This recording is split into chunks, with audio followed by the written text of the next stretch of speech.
All right, it is December 1st, 2018. This is the Change My View podcast, and I am here with user thorface. Are you there, thorface? Yep, I'm here. Hello. And how would you like me to refer to you, thorface? So if you prefer Thorface, that's cool, but my re real name is Vahagan. If you're cool with that, you can use that as well. Either one should be fine. Real name excellent, thorface. Hard to pass up though. I mean, that's a username. There's no weird numbers in there, like, but we'll wing it there. But okay, well, I appreciate you taking the time to come on, and we'll just get right into it. So you have a post from this month about Mhm. hobbies and how serious they are. So would you mind telling us the title of your post, please? Okay, yeah, the title is CMV, a hobby can't be fun, quote unquote, if you get serious enough about it and get past a certain skill level that is above amateur but still below professional. Excellent. Okay, and so in other words, kind of like, you know, in terms of golf, I'd say I'm good enough to have fun, but not good enough to really ever bet on it. That kind of zone. Yeah, so it's just like you're past the fundamentals, the very basic stuff Mhm. where you're making a lot of improvements, but then you reach that stage where you might be working like weeks and weeks or even months for just like that sliver of improvement, and like that's the kind of stage I'm talking about. You're not a Yeah. paid professional, but you take it very seriously. Mhm. Great. Okay, and so like, what was going on in your world when you decided to put this up? Like in your real life IRL world, inspired you to want to check this Yeah, yeah. change movie community. So in my free time, I like to draw a lot, maybe on a daily basis, about maybe two hours, sometimes 3 hours Oh at wow, work yeah, during nice. my breaks. Yeah, at my breaks, half my lunchtime I use it for drawing. So, and I do it every day. Been doing it for years. It's not my day job, but it's something I take very seriously. So that's the background and the context here. And over time, what I have experienced is as I get better and better, it seems to become more frustrating, and it, kind of makes me angry a lot of times, Right. where I just can't improve fast enough. I'm not getting the results I want. And when I start taking a hobby seriously, that I feel like you reach that stage at some point, and that's where I'm at. And after I found out about this sub, I realized that was a view I genuinely do want to address and to change somehow, because I don't think it's a helpful view. It frustrates me. It's a negative effect on my life. And I wanted to present that question in a context where people are respectful, they're genuinely providing their insight, they do want to change your view. So after I found out about the sub, well, this is a pretty cool spot to put place this at, because I Right. don't have a lot of people in my regular life I can pose this question to. Oh sure. So Yeah. I found the sub and I posted it there. That was pretty much it. There was no specific event or anything that triggered it. It's just wanting to explore an idea that I've had for a while. Well, that really is the exact picture of this sort of thing. We really like to encourage is you're coming here with a genuine point of view that you have this piece inside you where you're like, this is what I'm feeling, what I'm thinking, and I don't like that Mhm. that's where I am. And Exactly. Yeah. something in me is like, this isn't right. And so I really think this is a really interesting sort of an unorthodox but within the rules uh, sort of approach to the change my view. So I think it's really cool and interesting. So I'm and glad to there hear is an that. Yeah. odd, like almost therapeutic aspect to some posts sometimes. So I just think Oh yeah, definitely. I can see that's what that. makes your post particularly interesting. And I think I think it's also a very universal thing. A lot of people can understand because whatever you're into, there's Hmm. some ceiling that you can hit. Where That's true. it's like, well, I can't remember the authors, but the idea that you can get 80% good at something in the first like Hmm. 100 hours, but like to get to like world class, it like takes the next 900, the 9,900 hours to get up to like whatever the arbitrary 10,000 hour thing. Oh, Yeah. that's I hadn't heard about that 80/20 situation. That's really interesting. I can totally see that. I may be misquoting the 80/20 rule there, but what I mean to say is that the Well, the fact idea behind it makes you're sense. I better can at the see. Yeah. earliest stages of learning something, and then the further you Yeah. go, the less it feels like you're moving. But yeah, okay. So towards total expertise. But okay, well let's just because you're already halfway there anyway. If you wouldn't mind just repeating the title one more time, and then Yeah. the text of your post is relatively short, so just reading through the text, just word for word. in your own voice, so we know that that's you Okay. as the OP. If someone were to be on the subreddit, reading Mhm. it only in audio. So yeah, go for it. Okay. So yeah, the title is CMB, a hobby can't be quote unquote fun if you get serious enough about it and get past a certain skill level that is above amateur but still below professional. It's gonna be weird reading my own writing, but all right, here we go. And just to be clear, because there's a little hiccup there. It's can't like cannot, right? Not can be fun, but cannot. Just so Yeah, correct. Yes, a yeah, hobby cannot be fun, quote unquote, if you get serious enough about it and get past a certain skill level that is above amateur but still below professional. beautiful. Yeah. And the text of the post is it starts, "This is something I struggle with, and I'm trying to see if I can adjust my view. Whenever people think of hobbies, they tend to think it's something fun and easy and relaxing. But this has never been my experience because if I love something enough to spend my free time on it, then I'm obviously going to care enough to try to get better at it and keep improving.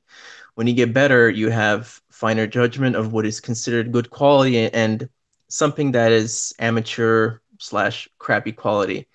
This causes you to see the amateur level of your own work, in parentheses, of performance if it's action or quote unquote playing based, and end quote, I mean, end parentheses. And this realization is upsetting. So, seeing the amateurness of your own work can be upsetting. That's the main point there. Additionally, constantly pushing yourself is not fun because this means you're constantly on the edge of your abilities or slightly beyond it. Being in such a zone means you're very likely failing quite often. Failing is not fun. And it's kind of draining no matter how much you try to justify its necessity in the improvement process. So, how exactly do we view hobbies as quote unquote fun given the above? I understand that you have brief moments of joy when you hit plateaus, but those moments are very rare past a certain skill level. Overall, it's still not easygoing or fun. For reference, I'm mostly referring to art, music, photography. My experience is in those areas generally. And that's the end of the post. All right. So, what was it that initially inspired you, drew you towards, made you wanted to take up drawing as a hobby? I, it's it's funny. It's like one of those things you never really ask yourself. You just love doing it so much you don't even think about it. I I think I'm just visually attracted to creating like things, just creating and Yeah. to make things as beautiful as possible, whether it's music or through taking a really nice photo and sharing that. I think it's that attraction to beauty and not just simply seeing it, but going a step further and actually creating it, like you're the creator, and how like happy that process makes you if you can get it right. Like if you draw a portrait and you capture someone's likeness and then some, and that feeling of joy, it's it's so much more thorough and meaningful than other kinds of joy that I've experienced, whether it's like having a few beers and being buzzed or just the things that I used to, or I don't do drugs, but I assume if you do drugs, that's a certain kind of joy as well. And this to me is a healthy kind of meaningful joy. And I It think activates that a is the mental main experience where appeal. it's like I'm sorry, what was the it question? just activates a mental experience where you're just like, this is great, this is it, this is where I want to be at. Does it ever happen, you mean? Or I'm saying you get the feeling mentally that you're feeling great in your own mind. You're feeling this is it. I'm having a good time drawing. Like it's fun. yeah.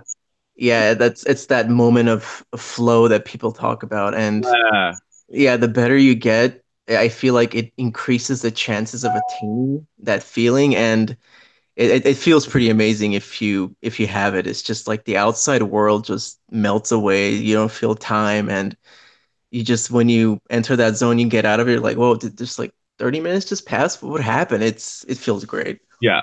Have you seen the I only know about this through there's a very good TED talk by a guy who has a very long last name. I can't remember it. Yeah, yeah, You know the one I'm mhm. talking about? He talks about Carl Jung and all that. Yeah, it's this like Polish or something psychologist. I forget. He has a really complicated last name, and his book I think is just called Flow. Is that the guy you're referring to? I think so. I'm just googling it right now because I think it's yeah, Mihaly Yeah, that's the guy. Mihaly, I think. But I'm just gonna open Exactly. that link so we have it for the show notes, Hmm. and add that in. So, um, but yeah, so basically the gist he's getting at is that once you have done something with enough practice, there's a significant portion of that that's not, in part muscle memory, but in part unconscious Hmm. heuristic sort of knowledge, just like you know what the next thing is really quick unconsciously because you've done it so many times. And it occupies enough of the like freeway traffic that's available between your brain and your body that it like essentially almost clogs up the the business of the mind and the nervous system to the point that like you lose sense of time, you feel really just like you're in the zone, like this Oh eternal. yeah. And so just for the listeners, that's sort of the rough, very short version of that. And so that's tied in with the whole 10,000 hour thing that people talk about, which isn't like a solid number. It's just a rough idea about like, in some fields, that's how long you would need to master it. But in your case, you're kind of having an interesting inversion of the problem because what he was saying, what Mihaly Csikszentmihalyi was getting at is that the more you do it, the more you feel good, and you're saying the more you do it, the more you feel bad. So like, what's happening there? Well, that's interesting. I never thought about like the same issue being the inverse. And I feel like the people he's referring to, because I did read his book a long time ago. From what I recall, he doesn't actually talk that much about amateurs or serious amateurs or people that are almost professional but not really. He's specifically referring to people that are at the top of their game. They're either like concert pianists or cellists Yeah. or professional artists, and those people, they are able to access that flow state much more often because they have the technical fundamentals to such a degree where they're that good and they can do it. And I feel like that's partially part of my dream if I practice enough to get good enough where I'm able to access that, that moments of flow. Mhm. That would feel really good. It's like a drug experience without taking drugs. And I feel like that's such a blessing to have because you're getting the joy of drug use almost without messing up your body or, you know, creating any Yeah. damage on yourself. And It's I feel like, oh, yeah, yeah. for him, he does seem to refer to experts. And because I'm not an expert in a lot of ways, that's why I feel like I do experience the problem that I described in my post. Awesome. Okay. Well, in what you were saying, the s- the state of like, I'm trying to think, how do I put this? Well, here, let me get back into the post and then we'll come back around. Okay. I have like a half formed thought, but I think I need to come back around to it. But Okay. if you don't mind, I'm going to read the top rated response to you, and this is one that led to you ultimately giving a delta. So what Hmm. I'll do is I'll read that post, and this is by Anything Applied, who has 99 upvotes. I'm sorry, Hmm. 99 deltas to their. So you've managed to cross swords here with a very experienced change my view changer here. So Yeah, there's a few that showed up the high delta accounts. so we've got a bit of a Arthurian roundtable showing up here to play. So this is going to be fun. So I'm just going to read them and then we'll hear yours. So I Okay. anything applied. And this is the top ranked response to Thorface to you. So all right, here goes.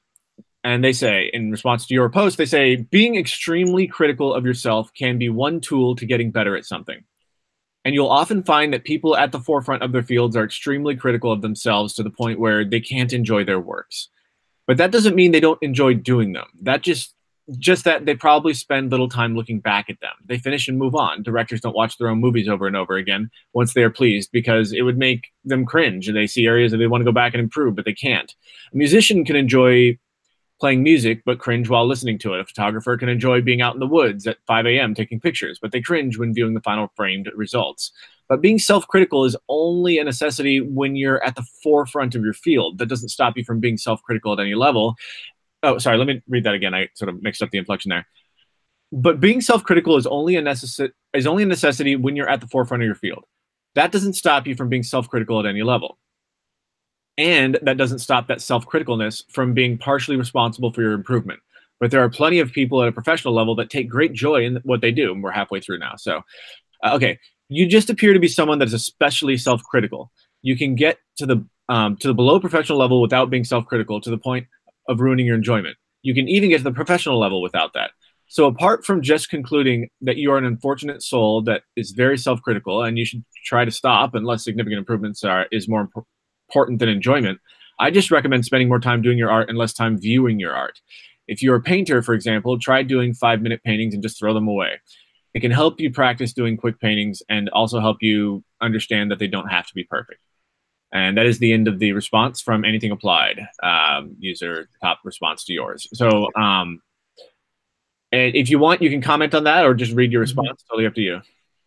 I'll probably comment because if I read my response, it might seem just like kind of mechanical and awkward. But um, when I read that response, yeah, I do want to say a lot of it is very interesting. I like how he broke it down and talked about professionals and experts. All those parts were interesting and useful, but the one specific area that stood out to me a lot and really did, I think, genuinely change my view, and it has changed my behavior in real life. I do want to point out the specific part is it says, I just recommend spending more time doing your art and less time viewing your art. And the more I thought about it, like a huge part of me kind of being annoyed or frustrated with my artwork is I go back and get fixated and I keep looking at it. I'm like, man, look at this mistake. Look at that. Look at that. It's just like all these different parts. And his advice makes a lot of sense. And now when I finish an artwork, I just look at it just initial time when I'm finished. I'm like, okay, I can see where I can improve here, the errors and the mistakes. And then I specifically just, if I'm not going to hang the artwork, I put it in a drawer and that's it. I don't think about it anymore. I don't look at it again. And that change in my actions has, I believe, has been directly because of his advice. That specific part where it says, maybe you shouldn't be looking at your art. Just finish it and then just don't look at it. Why do you keep looking? Don't look at it so much. Don't spend time doing that. So And it's like that definitely experience. changed my behavior and thoughts. Sorry, I was just trying to clarify. Is a part of that sort of like the experience of doing the art takes primacy over the output of the art? I guess is that kind of Yeah, that's a good point. I hadn't explicitly thought about it in such a clear and concrete way, but I think that is one of the main points he was making is just kind of get the experience of it and the creation process and try not to dwell on the result and how it went wrong and all those things. Of course, learn from it, but don't kind of keep going back and look at it. totally. Sorry about that. So the um, the one line, and I know you were opting sort of not to read your post, but I just wanted to sort of underline the one thing that you Mhm. did point at that the other user had said, the top responder to you, the line that grabbed you was, and I'm quoting that user now, I just recommend spending more time doing your art and less time viewing your art, which by the way Mhm. has a lovely cadence to it too, like a nice rhyme there and everything. Like that's like something on a post. Like anything more you'd like to say about that line that you had particularly pointed out in your reply? Um, I think just certain I'm also I follow the subreddit quotes. It's very interesting to me. I think overall I'm kind of fixated on the idea of sometimes you come upon these one-liners, whether in a book or just someone speaking, where everything else the person is saying is interesting and you're just nodding along and you're listening, but there's certain parts that really stand out and make an emotional connection. And I find that idea very interesting. And that's why from his post, that specific line really stood out in that way and made kind of an emotional connection and stopped me from reading. And I went back and read it again. And I think that was the main reason why it caught my attention right away. And when you said the subreddit quotes, do you mean like reddit.com/r/quotes? Yeah, I love that subreddit. It's just all these really interesting one-liners. I have never seen this subreddit. This is really Oh, cool. you should definitely check it out. And So I feel like for those listening, I just opened this. I'm going to give you a little bit of a window into what I habitually always do when I discover a new subreddit, which is sort by top all time. So I'm just for the fun of our viewers, because they heard a new subreddit or may have and want to hear the top all time. I'm just going to read the top 3 quotes from that subreddit and we'll get back to it. Is that cool with you? yeah, yeah, of course. All right, cool. The first one's from Theodore Roosevelt, American president. And it goes, To announce that there must be no criticism of the president or that we stand by the president, right or wrong, is not only unpatriotic and servile, but is morally treasonable to the American Republic. The American public, excuse me. The second one, this is by Andrew Bacevich, I think. I don't know who that is, but there they are. They're at the top of this quote. Okay. And he says, we live in a country where if you, I'm sorry, we live in a country, if you want to go bomb somebody, there's remarkably little discussion about how much it might cost. But when you have a discussion about whether or not we can assist people who are suffering, then suddenly we become very cost conscious. That's Professor Andrew Bacevich. And the third one is from Dave Chappelle, comedian. And he says, I support anyone's right to be who they want to be. My question is, to what extent do I have to participate in your self-image? So three interesting quotes, and I guess quotes by themselves are a sort of art form, right? I mean, I wonder if, you know, your Churchills and your Hemingways and, you know, you're very so a lot of these very quotable people come up. Do you think they burn a lot of midnight oil coming up with, like, you know, tweet-sized things to say?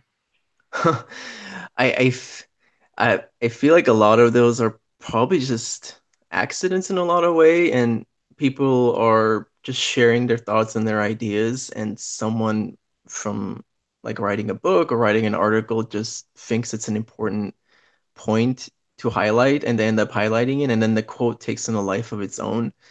And many of the quotes on that sub, from what I've experienced, it's not people specifically going out and saying, "Oh, I'm gonna, make this quote. It's gonna be get a lot of attention. It's gonna be so thoughtful." A lot of times, it's just people, whether throughout the course of writing a book or an article or during speeches, someone catches a particularly really intuitive, deep idea, and then they highlight it, and it ends up taking on a life of its own. I feel like that's the main way that happens. But That's that a good sub point. in general, it's very nice. Right on.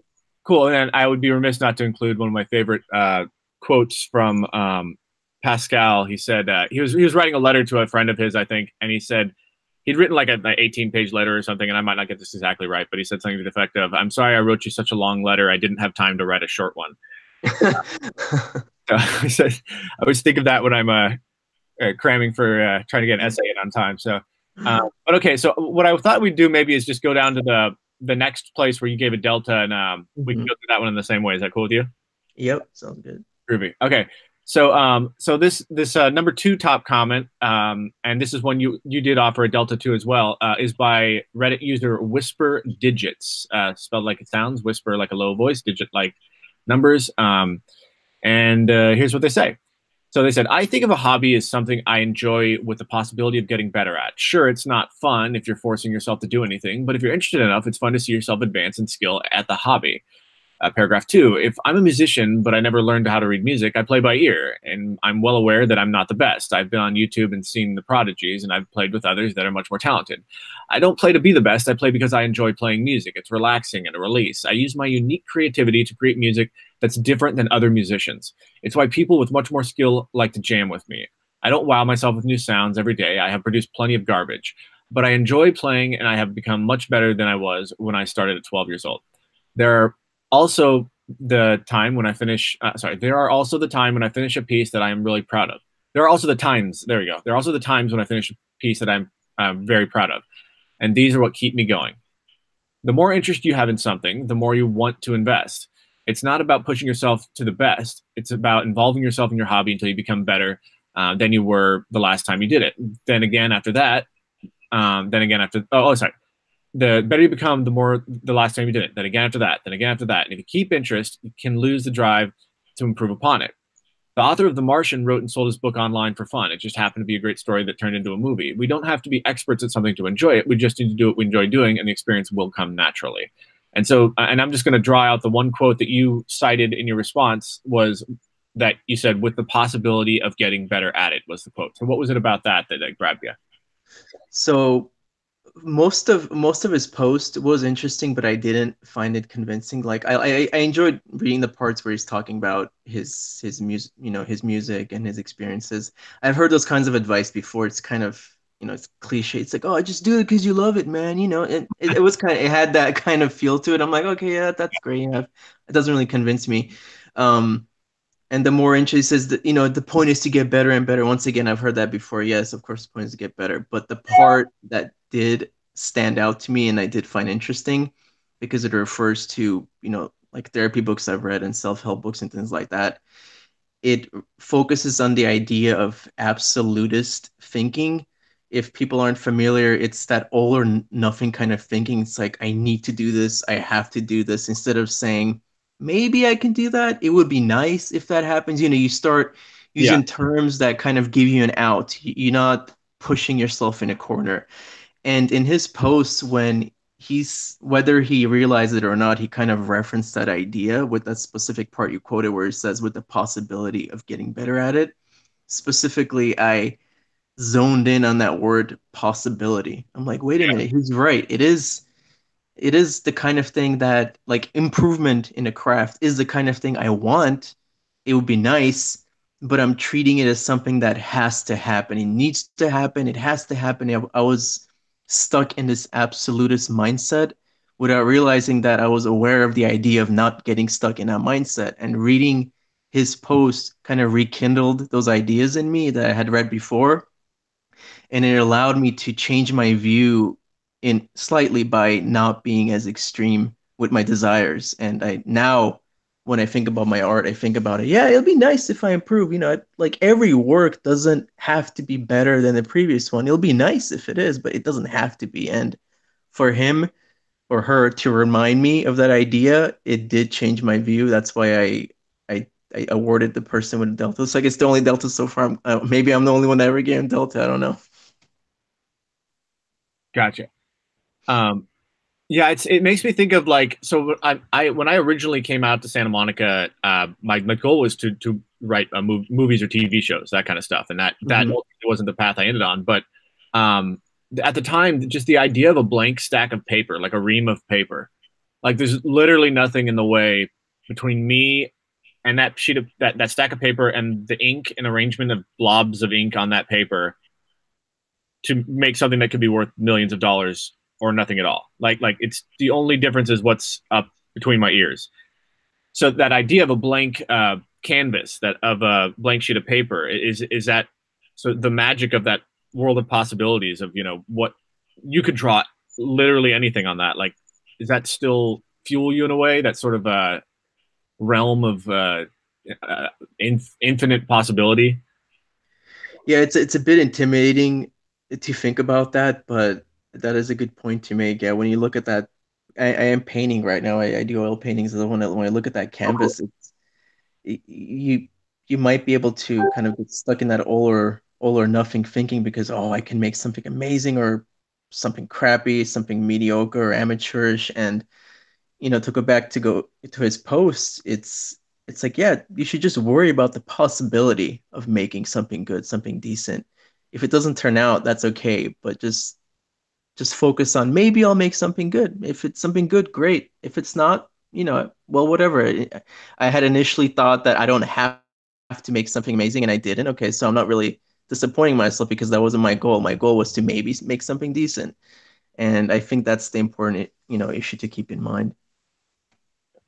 And I would be very remiss not to. There's a book I have. I'm just going to grab it real quick. Mhm.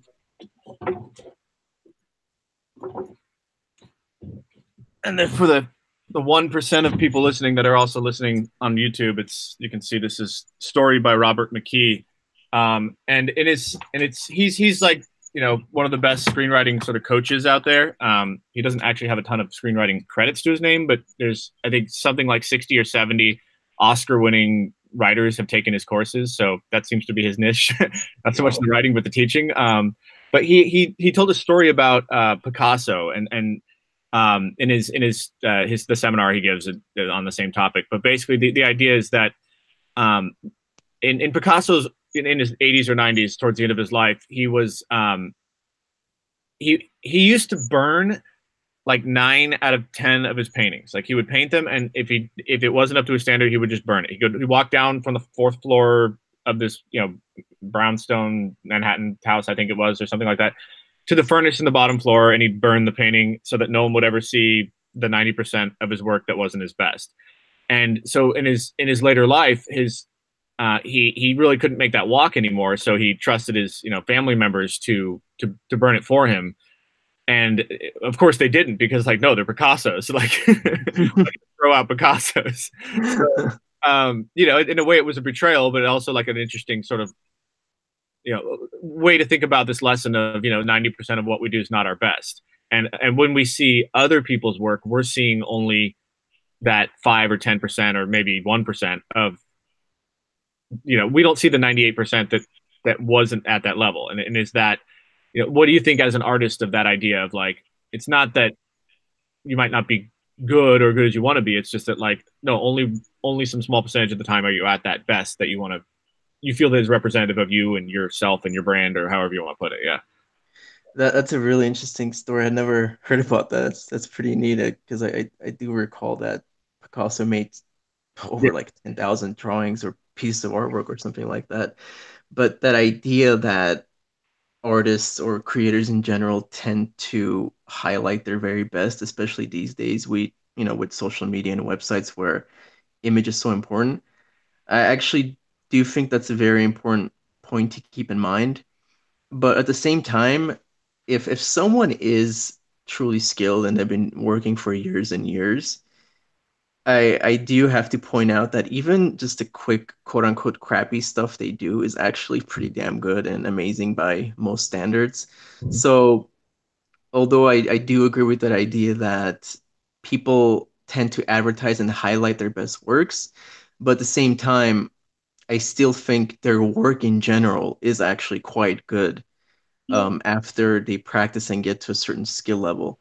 So while that idea is kind of comforting to think about, it's like, oh, even the very best, most of their stuff is crap. Don't worry about it. Just keep practicing. While that's kind of comforting to think about, I don't think it's necessarily true, and that's from my own experience of someone who's not a professional, but they're pretty decent.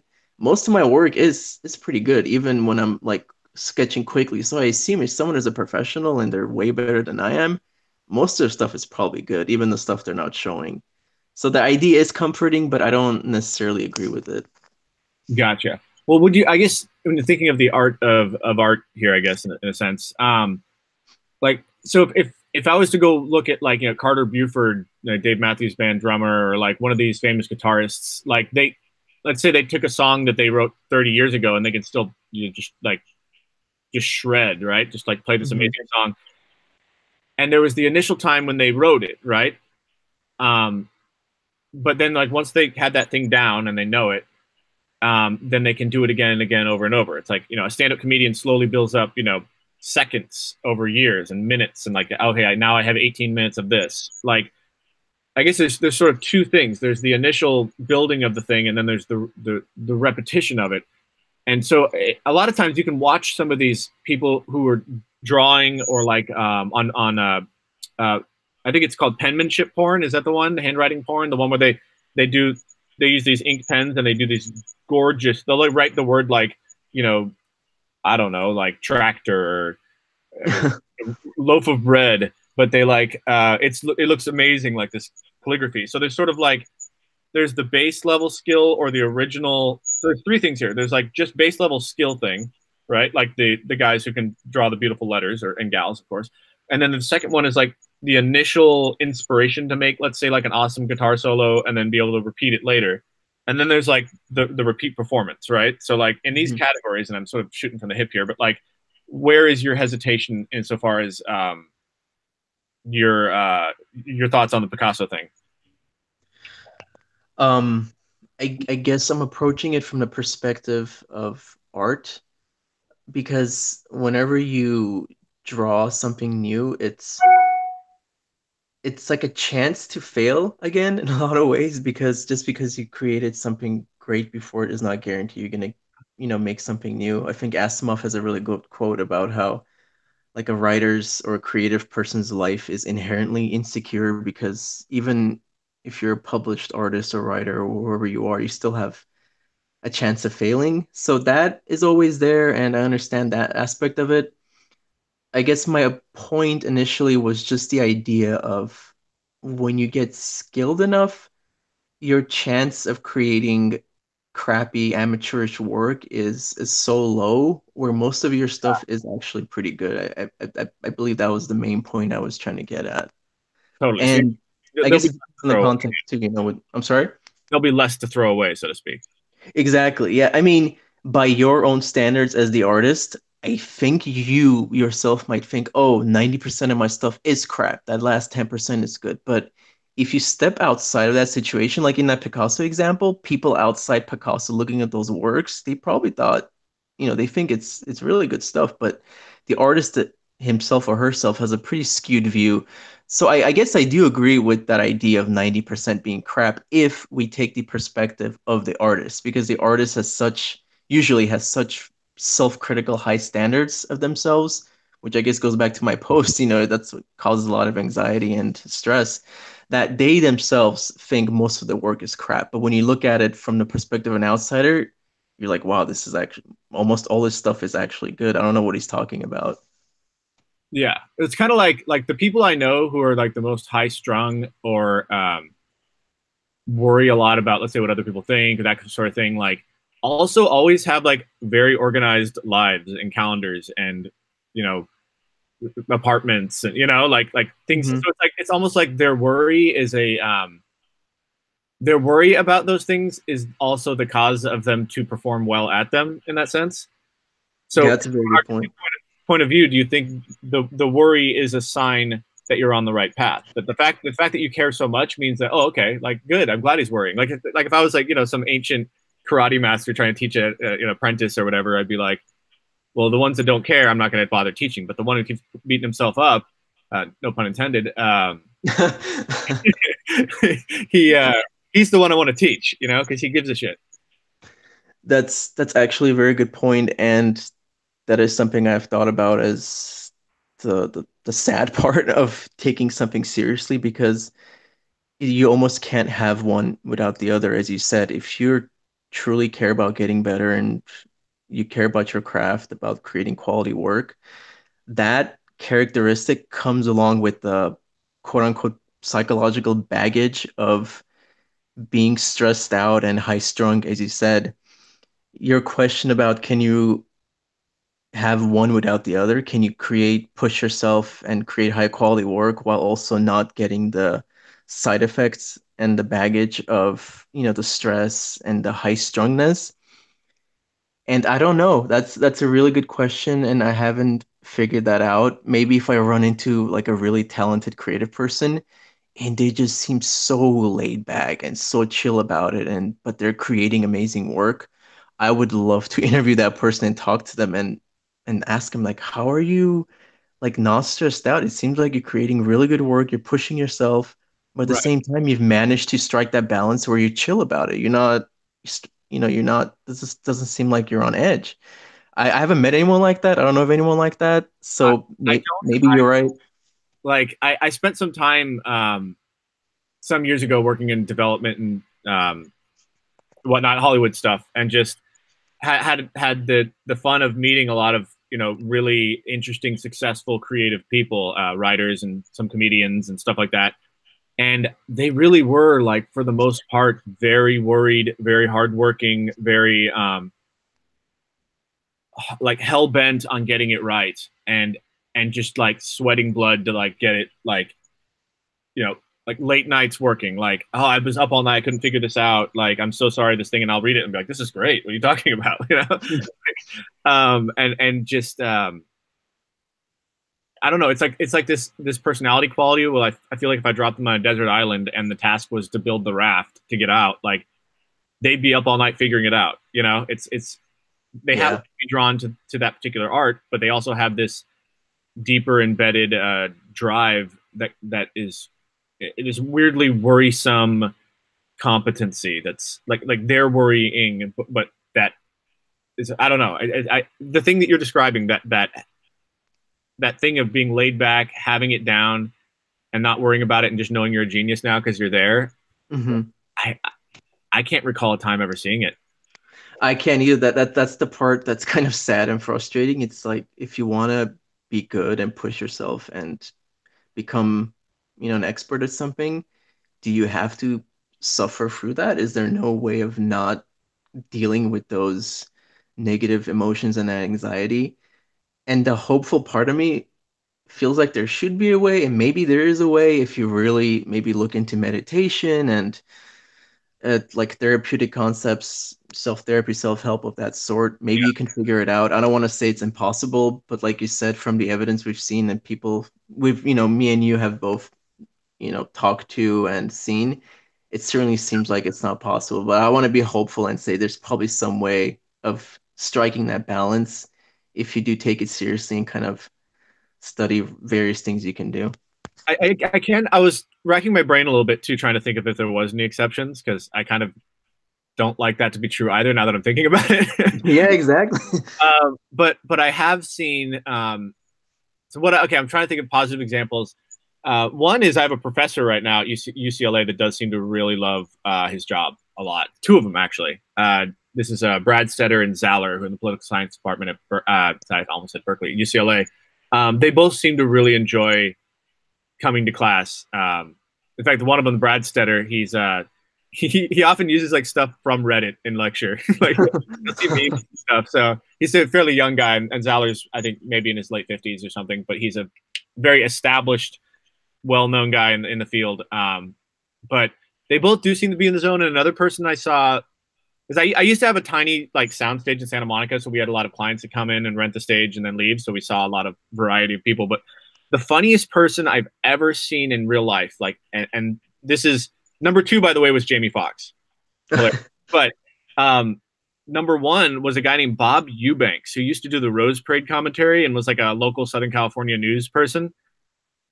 That guy was like, the whole room could almost not get any work done because he would just start telling a story like campfire style, and it was hilarious. And you're like so locked into the story, he just grabs you. It's like Dale Carnegie's like lost grandchild or something. It's really so I just, for the sake of the viewers, I have seen some people, now that I think about it, that do seem to embody that moment. Um, but and I'm sure there's more, but I think before they got there, all of them still had to do the rough stuff, I think.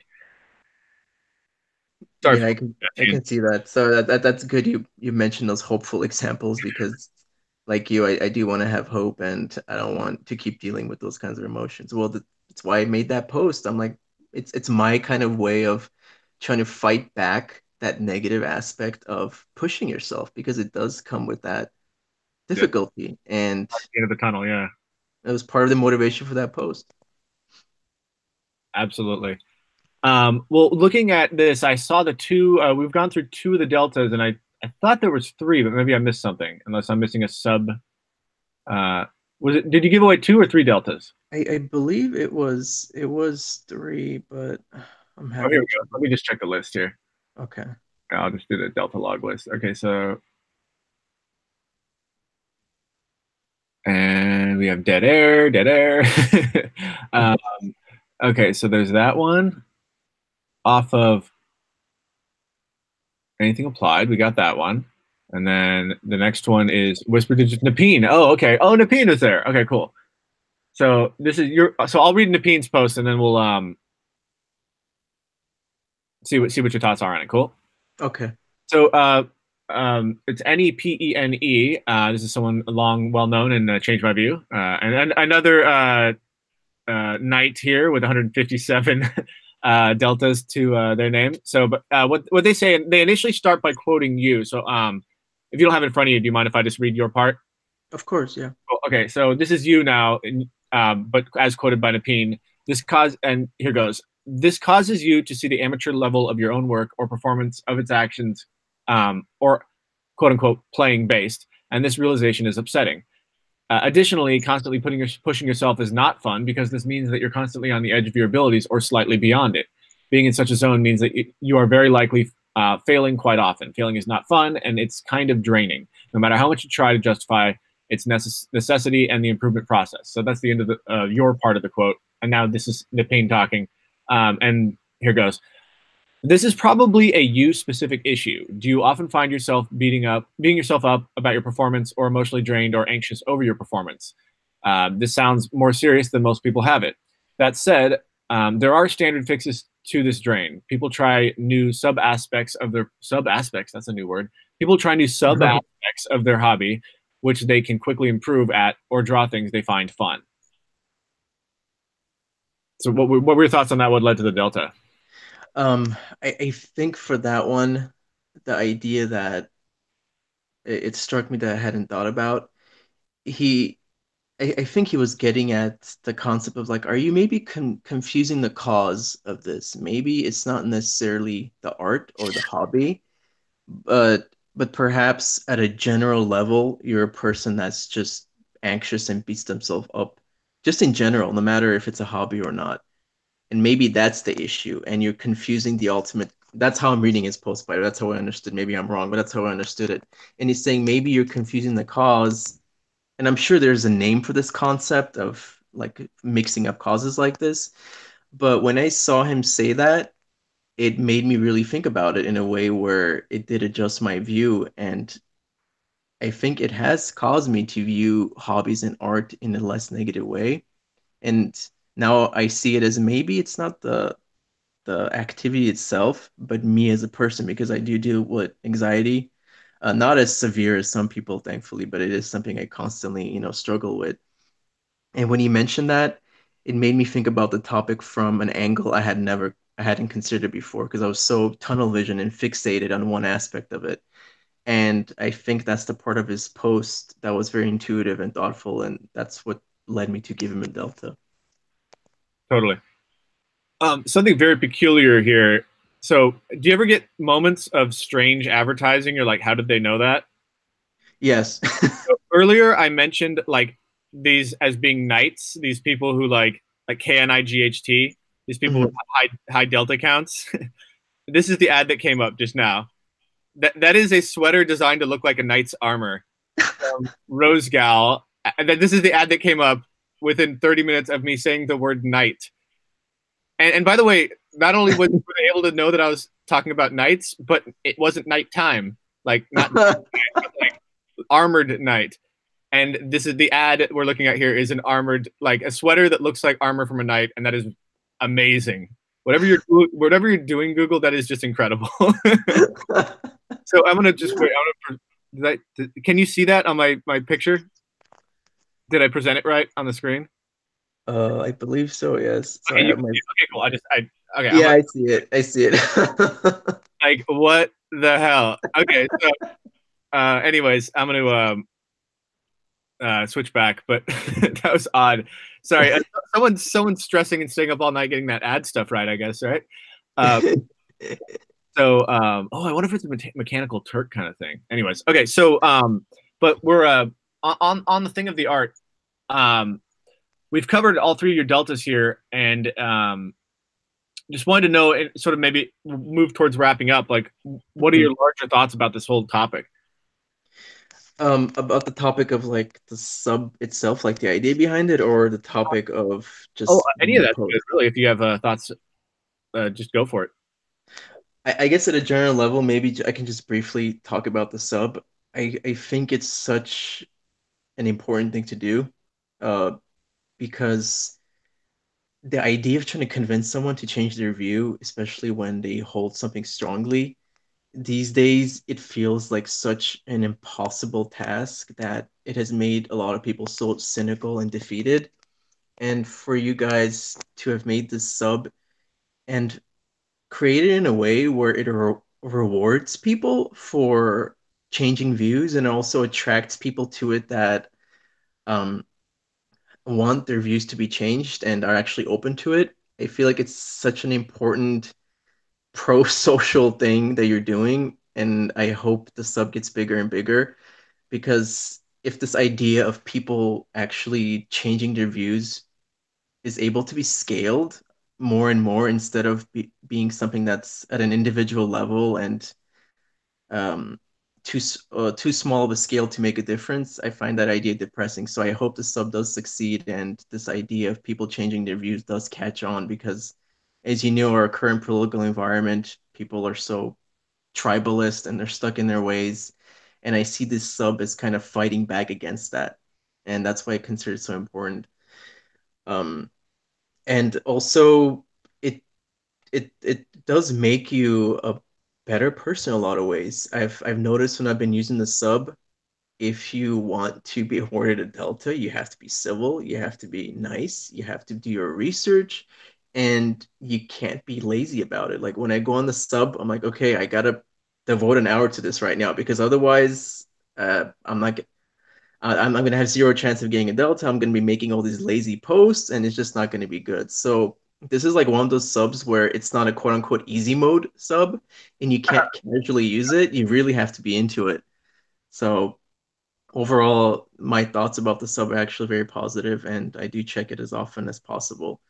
As far as specifically to the post itself, my experiences have been, very positive, especially with this post, because on top of it affecting my thoughts after I read those comments, especially from those quote unquote knights, as you call them, that I thought they were very convincing. And it has had changes in my everyday behavior. And to get an opportunity to change your behavior for the better and improve the quality of your life, I feel like that's such an important thing to work on if possible. And whatever helps you work in that direction is absolutely very important. And the change in my view subreddit is kind of conducive to those things happening. And that's why I like it so much. I think we're just going to leave it right at that. AFN is a good spot, yeah. That was that was beautiful, and I hope some of the other moderators and everyone can hear that and what the subs meant to you. And I'll make sure they do and take a look at this because that was really nice of you to say, and because they really do work really hard to keep it going. That's good. Yeah, and you guys didn't pay me to say that. That was like honest commentary and opinions just to make it clear. Yeah, well, I think anyone listening to this can take that you're a genuine, not a bot human who, as I said before, give a shit. So I really appreciate your time and you're Yeah, thanks for having me. Thank you. 100%, man. Yeah, I'm take care. now, but you'll still be on with me. All right. Okay. Thank you, and thank you everyone for listening. This has been the Change My View podcast, the official podcast of Reddit/reddit.com/r/change my view. See you next time.